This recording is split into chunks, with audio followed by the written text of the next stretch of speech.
বাংলাদেশের শিল্প, গার্মেন্টস, রপ্তানি আমেরিকার বাজারে সব ধ্বংস করে দেওয়ার কাজটা এই ওয়াকারে বালক কইরা দিল। যদি বাংলাদেশ ভালো ট্যারিফ না পায় তার দায় একমাত্র এই বালকের। এই আলাপটা করব করে করা হয় নাই, কিন্তু না কইরা থাকা গেল না। বাংলাদেশের সাথে আমেরিকার ট্যারিফ আলোচনা চলতেছে, মানে আমেরিকার বাজারে বাংলাদেশের পণ্য ঢুকতে হইলে সেটা গার্মেন্টস হোক, চামড়া হোক, যেটাই হোক, কত ট্যাক্স দেওয়া লাগবে। মানে আমেরিকা তার দেশে ঢোকা সব পণ্যের উপরে অতিরিক্ত ট্যাক্স বসাবে সব দেশে।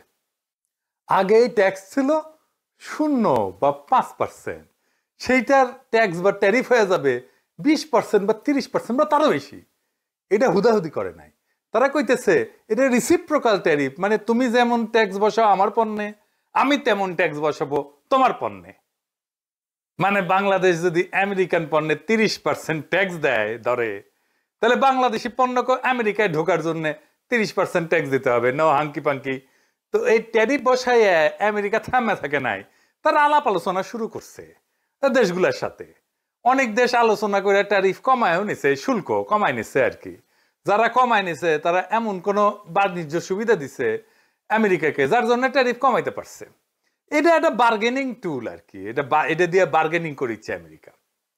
বাংলাদেশের আলোচনা চলতেছে, এটা আগামী 31 তারিখের মধ্যে ফাইনাল হবে, মানে 2-1 দিনের মধ্যেই আর কি, যে বাংলাদেশ কত পাইতেছে ট্যাক্স বা tariff.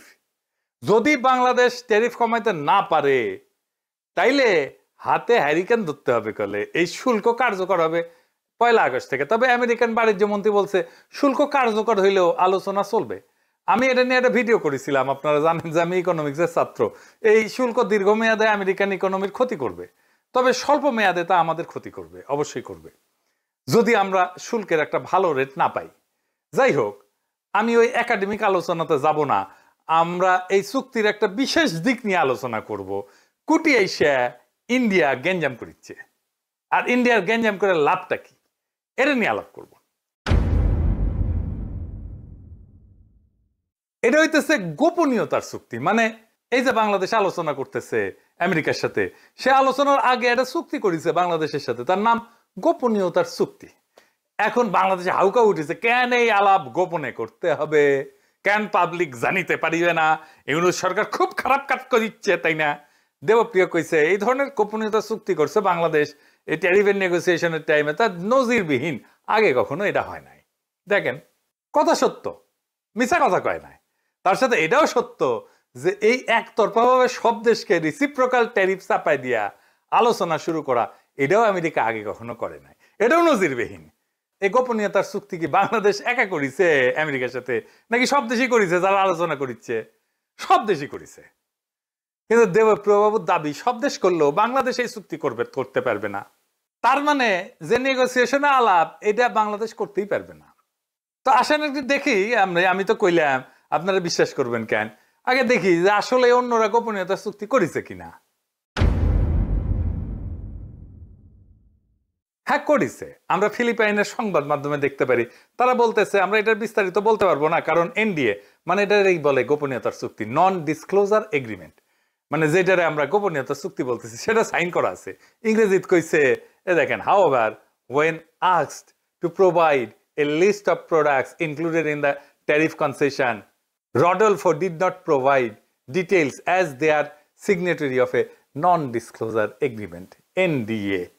It is covered by an NDA while we are still negotiating. আচ্ছা, তার মানে এরা করিছে। থাইল্যান্ডে কি কইছে?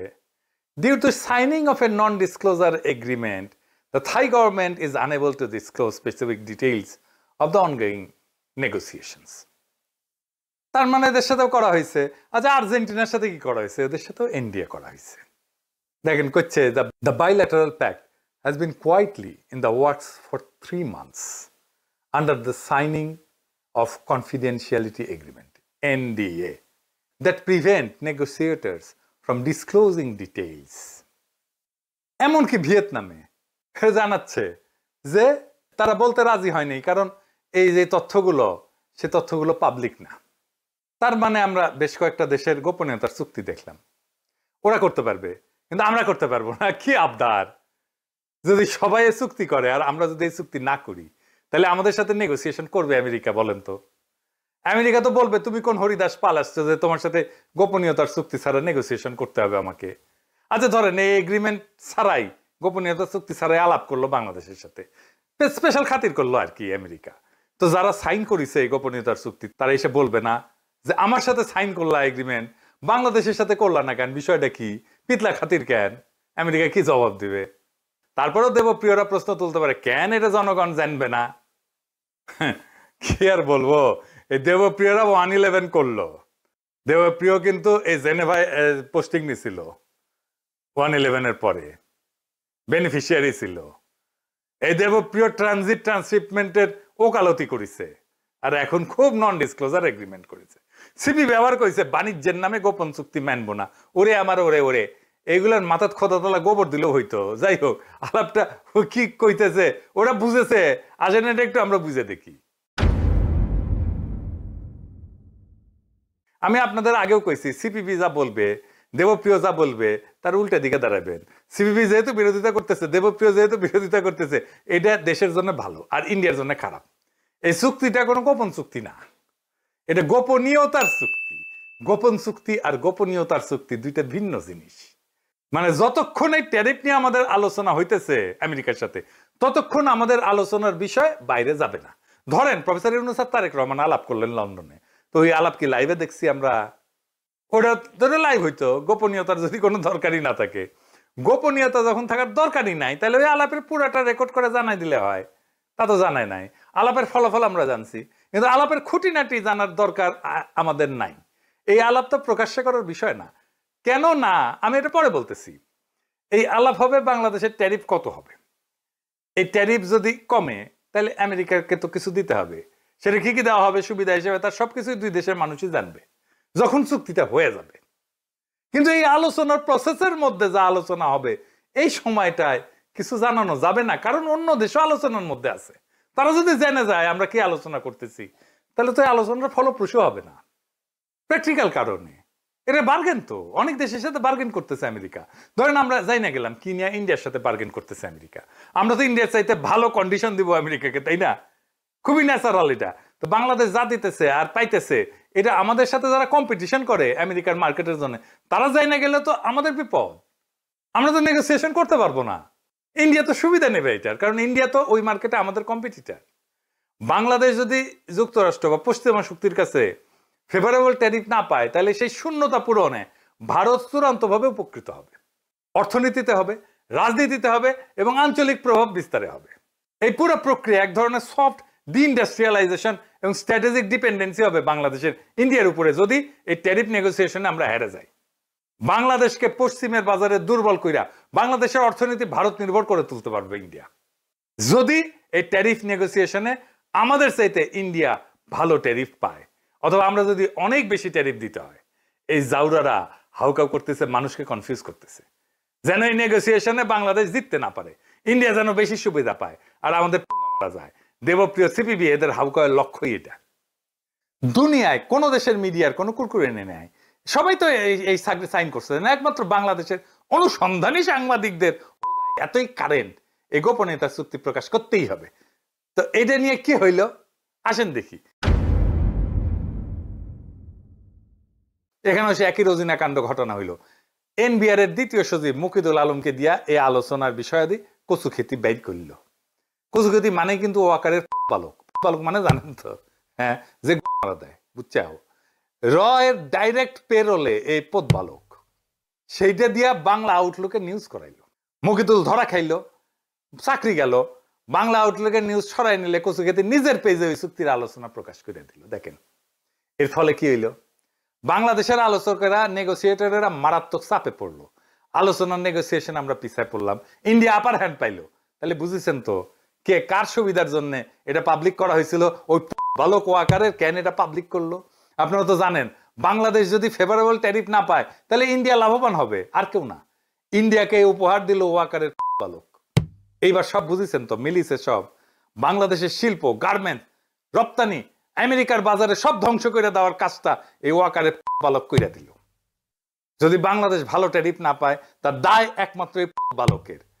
আপনারাই বলেন এটা প্রকাশ করে কি এমন হাতি ঘোড়া বজরা পানসি হয়েছে, কি অর্জন করছে বাংলাদেশ? কিছুই না। বাংলাদেশের জনগণ কি অর্জন করছে? কিচ্ছু না, হারাইছে। কিন্তু এইটা প্রকাশ করার জন্য এত কুরকুরানি কেন ওদের খোয়ায়? কুরকুরানি মোদির কুরকুরানি, ইন্ডিয়ার কুরকুরানি। কারণ মোদি কইছে শুধু ওয়াকার নামিও তোমার বালক বানাবো, আর ওই খুশিতে ম্যাক্সের দৌড়। তাইলে কি আমরা ফেভারেবল ট্যারিফ পাবো না আমেরিকার বাজারে? 2 দিন অপেক্ষা করেন, ভালো খবর পাবেন ইনশাআল্লাহ। ওয়াকারের বালক কাজটা খুব জটিল এবং কঠিন করে দিলেও এটা উত্তরানো গেছে। আমার কাছে যতটুকু খবর আছে, চুক্তির ডিটেলস দেশবাসী জানতে পারবেন তাড়াতাড়ি। এই ট্যারিফ আলোচনা, এই গোপনীয়তার চুক্তি সবই কূটনৈতিক বাস্তবতা। এই বাস্তবতায় কার কি বক্তব্য, কে কি প্রকাশ করলো, সেটা বড় কথা না। বড় কথা এই যে বাংলাদেশে কোনো দালাল চক্র, কোনো রোজিনা সিন্ডিকেট, অনুসন্ধানী সাংবাদিকতার নামে রয়ের দালাল, ওয়াকারের পাঁচটা হাইব্রিড অনুসন্ধানী সাংবাদিকদের খেয়ালখুশির উপর চলে না। আমাদের রাষ্ট্র যদি সাহসিকতার সাথে ন্যায্য বার্গেন করে, যদি ঠিক সময় জিপ কামড়ে চুপ থাকে, তাহলে আমরা জিতবো। কারণ এই খেলা গলা ফাটানোর না, মাথা খাটানোর। আজকের দিনটায় আমরা শিখে গেলাম তথ্য চুরি করা নয়, কৌশল দিয়ে জয়লাভ করতে হয়। গোপন রাখাটা সবসময় চোরের চক্রান্ত না, কখনো কখনো তা হয় রাষ্ট্রীয় অস্ত্র। যারা চায় বাংলাদেশ বিশ্ববাজারে হারুক, তারা চায় না গোপনীয়তা থাকুক এই বাণিজ্য আলোচনায়। তারা চায় প্রত্যেকটা দরজার চাবি পড়ুক দিল্লির হাতে। কিন্তু না, এবার আর তা হবে না। বাংলাদেশ দাঁড়াইছে নিজের কৌশলে, নিজের স্বার্থে, এবং এই দাঁড়ানোয় মাথা উঁচু করে দাঁড়ানো। ধ্বংস হয়ে হারায় যাওয়ার আগাম ঘোষণা না এটা। এই জাতি মাথা নত করে না। এই জাতি নিজের বাজার, নিজের রপ্তানি, নিজের শ্রমিকের ঘাম দাম চায়।